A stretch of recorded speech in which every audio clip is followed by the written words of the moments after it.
Now, on Tuesday, Governor Fubara inaugurated a judicial commission of inquiry into the arson, killings and destruction of property at some local government council headquarters in the state. The governor said the terms of reference include determining the underlying cause of the violence, identifying the individual or group responsible for the attack and harm caused to citizens, evaluating the extent of damage to properties and human lives, and estimating the financial losses incurred.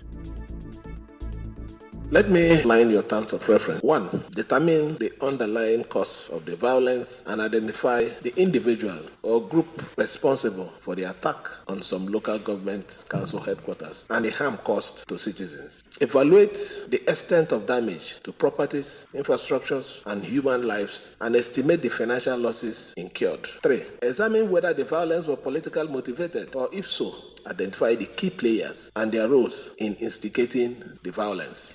The governor further charged the commission to brace up for the task ahead. Investigate the actions of individuals and groups involved in the violence in the face of the relevant laws, including the Violence Against Person Prohibition Act of 2008. Recommend appropriate sanction for individuals, no matter highly placed, and group found culpable. Let me, on behalf of the government and the good people of the River State, officially inaugurate you and wish you well. I know it's not going to be easy, but please raise up and do this for your dear state. Our correspondent reports that the chairman of the Judicial Commission is Justice I.R. Minakiri. Other members are Felicia Nwoke, Blessing Didia, Samuel Ewe, and Alex Usifo. Ozo Ikinga will serve as counsel to the commission, and Iyingi Brown is the secretary. Earlier, during the swearing-in ceremony of the 4 commissioners at the council chamber, Governor Fubara promised to ensure that those who burned the council secretariat will be punished.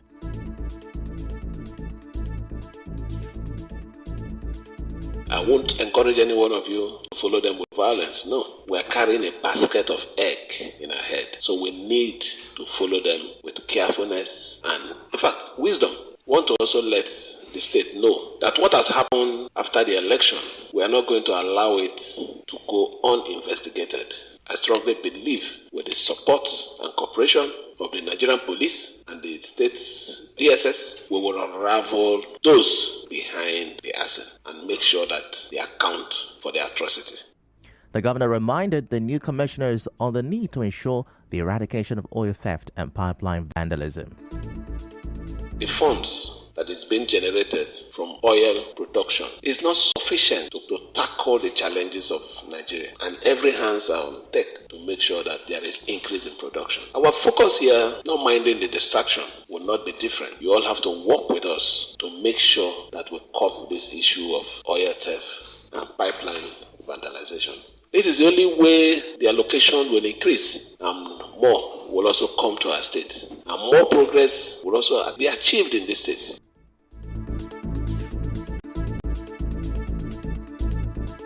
Meanwhile, the new commissioner of police to River State, Mohammed Mustafa, says policemen have been deployed to local government headquarters in compliance with the president's directive.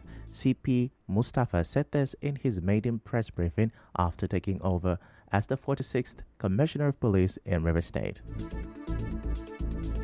My priority task is to swiftly restore calm in the respective local government areas where pockets of these issues or violence have been presently at present, how it happened. And of course, we have already in place measures. We have already in place measures through convoy patrol and confidence building patrol to assure the public of their safety. Since yesterday, we have been embarking on confidence building patrol into the nook and crannies of the state to restore normalcy. Issues emanating from political interest.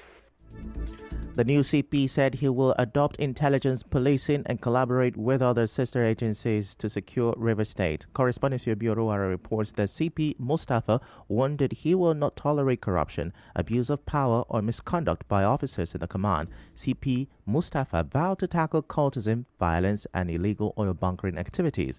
The Commissioner of Police also promised to improve the command's response time to criminal activities in the state.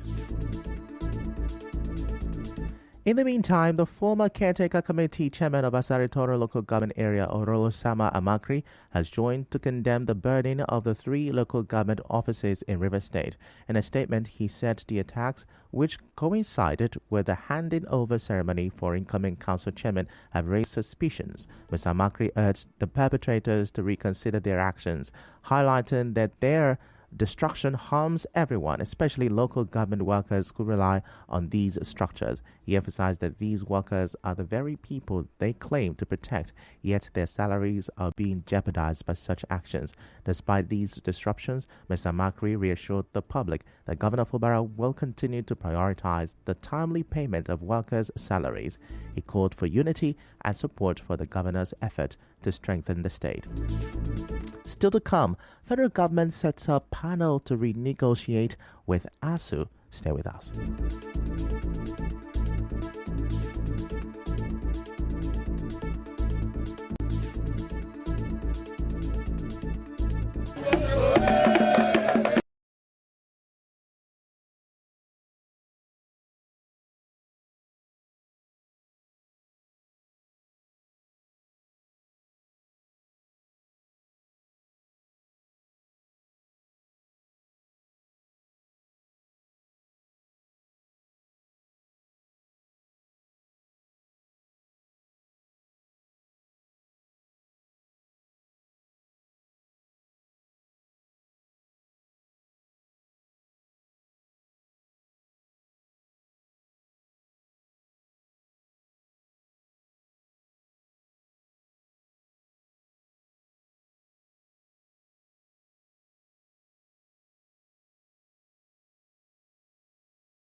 You're welcome back, and now the rest of the news.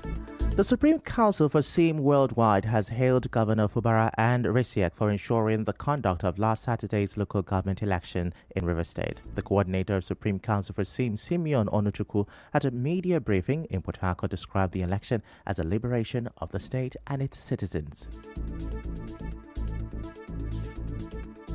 We want to use this opportunity to thank the state governor, His Excellency Amopusa Siminalai Joseph Fubara, for standing on his word, for being bold to thwart whatever tentacles of opposition that has followed this election. We thank him a lot for liberating River State. He came, he spoke, and he has conquered. He has done what any other person could not do in River State. So we thank him. We say we stand by him. Even the Supreme Council in River State as a whole, we stand by him.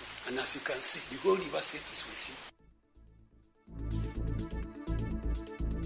Mr. Onuchukwu, while calling on all aggrieved parties in last Saturday's election to sheathe their sword, also condemned the attack on some local government secretariats in the state. He thanked the governor for setting up a judicial panel of inquiry to investigate the attack on the local government secretariat. He also congratulated the chairman of Emoha local government area, David Omerechi, for his victory and urged him to ensure all-inclusive governance.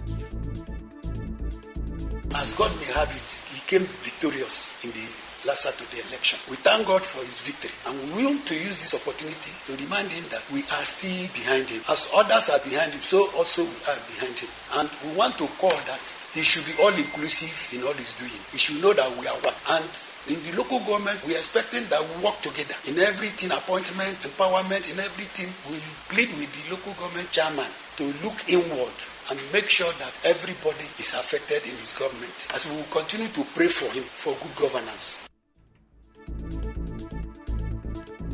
Those in attendance include the leaders of Supreme Council for SIM, Chris Ainda, the chairman, Chris Mbata, co-chairman, Onyike Napoleon, Uchechukwu Waneri, Uneka Clement, deputy woman leader, Chinyere Herbert, among others.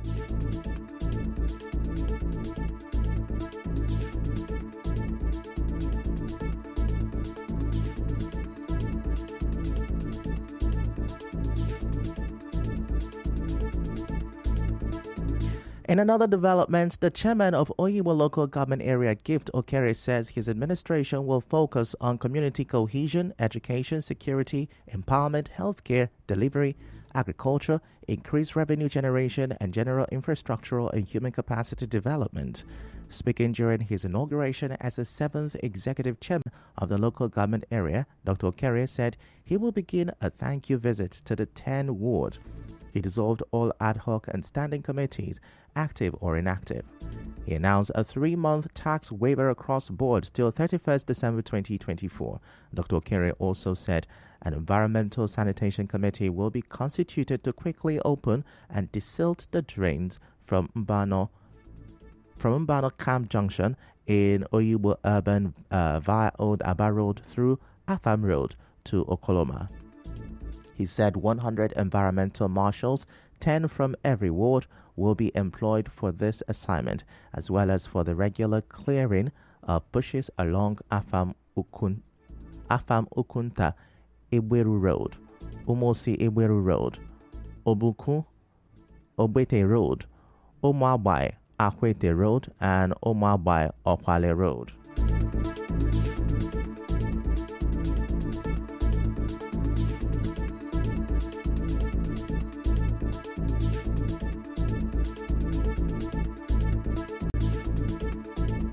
Away from that, the Federal Ministry of Education has set up a 31-man panel to renegotiate the agreement entered into between the federal government and the Academic Staff Union of Universities. Report says the committee will be inaugurated next Wednesday.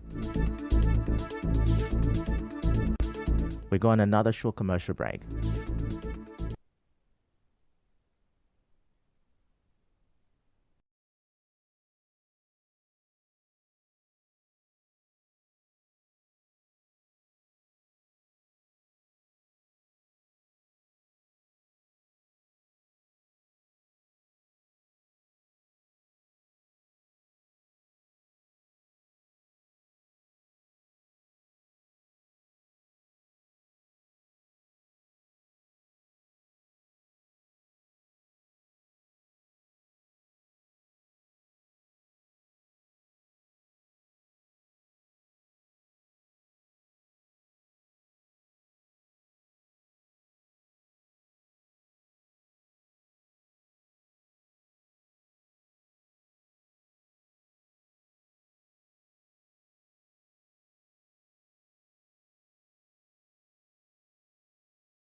And now the newly elected chairman of Agricultural Local Government Area of River State, Tony Oniyide Briggs, has sworn in the 17 councillors-elect and successfully proclaimed the legislative arm of government in the area.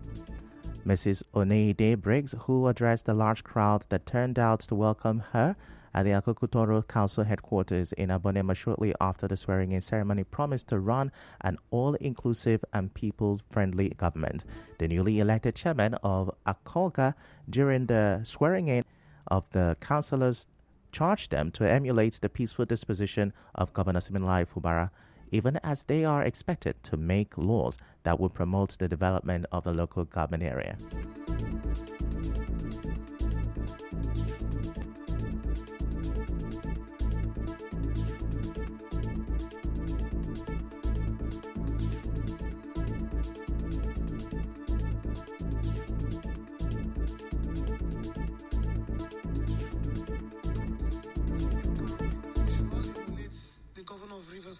Even though he's not from our party, you can see the man is a man of peace. He's not a man of violence. And I'm also charging you people to follow that step, to make sure you do the right things and follow the laws that guides you into this office. And also know that people voted for you. You should try as much as you can to always carry them along. My goal is service before self. We are here to serve, and I do know that each and every one of you here has the same mindset as I do. The leader of the Akokotoro Legislative House, Ahale Jack, and councillor representing Ward 1, Austin Sekibo, spoke on behalf of the other councillors. To say that service above self among the local government, our communities, and this is time for governance, this is not time for politics. Politics has come and gone. Hospitality of the local government and also our environment to be protected, and that is what we're taking on for our people, and how to give them skills and make them fed for themselves and enhance them education-wise and infrastructure-wise. A lot, which we cannot expatiate right now, but God willing, we will make difference. The 11th Assembly, I give you my promise that will make difference. In the legislative law and other areas you think that will make better of Akokutoro, that I can tell you for free. Correspondent Bureau reports that the new Akolga Council boss accessed her office and inspected the council headquarters. Shortly after the swearing-in ceremony, the Akolga Legislative House elected the following principal officers: Ashiel Jack as the leader, Telema Dangogo as the deputy leader, while Ibiere Wokoma Eleki is to serve as the chief whip of the house. In other news, the Federal Ministry of Education has set up a 31-man panel to renegotiate the agreement entered into between the federal government and the Academic Staff Union of Universities. Report says the committee will be inaugurated next Wednesday. And now on the international scene, Florida residents are rushing to finish emergency preparation or just leave as Hurricane Milton races towards landfall on the heavily populated Tampa Bay.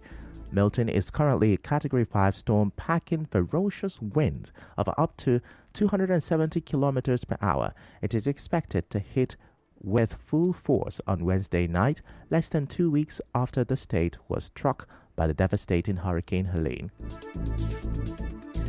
That's a wrap on the news this morning. Before we go, let's have a look at the major stories. FCT Minister Nyesom Wike has blamed Governor Fubara for the recorded violence in River State.